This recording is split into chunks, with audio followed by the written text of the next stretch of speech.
Hey, so I'm going to show a little trick that I use for weighing down N-scale flat cars. They're always a little bit light, even though this one's Athearn and it's die cast. It's pretty heavy. I like to run them a little heavier. You can usually run them as like buffer cars and things like that. So a lot of the times they don't really stand up to the strain of a whole big cut of cars being pushed back behind them. So I like to run them a little heavy. So this is my trick. I use this stuff, tungsten powder.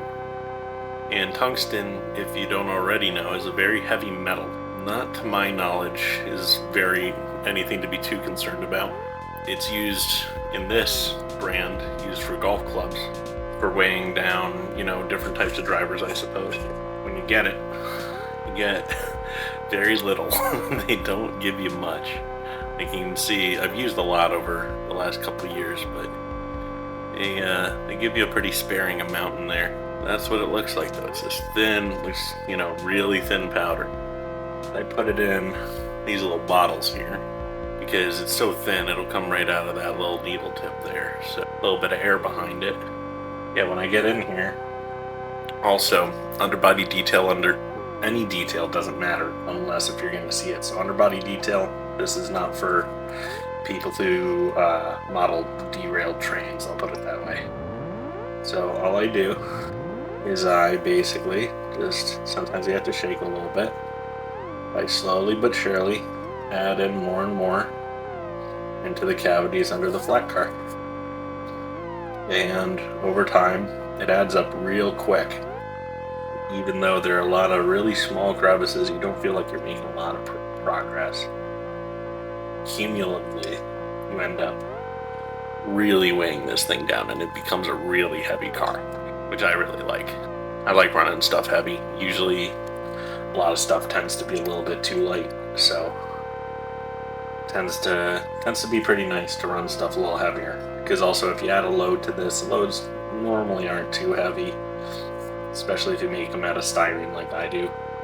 They don't really add too much to the weight, so usually you need your car to be your main weight.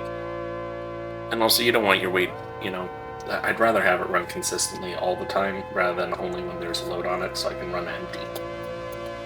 So yeah, this goes together with a whole bunch of different types of cars. You can do this on underbody detail for really any car where you can fit it. Obviously other cars like hoppers and things like that, you can just, and that whole vestibule in there to be able to add, I just put nuts in these, so like metal, quarter 20 nuts. A lot cheaper than this stuff because this can get a little expensive. This lasts so long. I've never bought a second one of these and I've used it on so many cars already.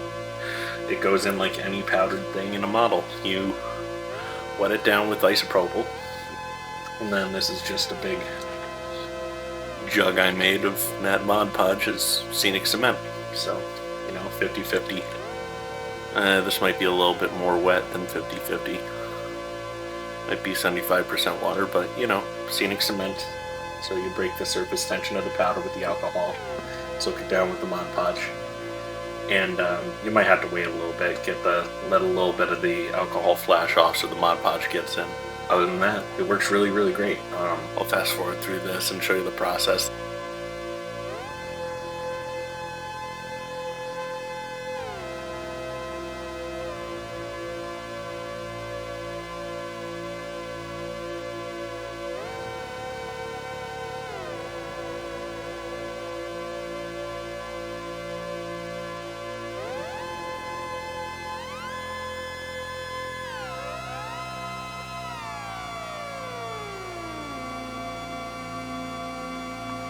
Alright, so after, where are we at?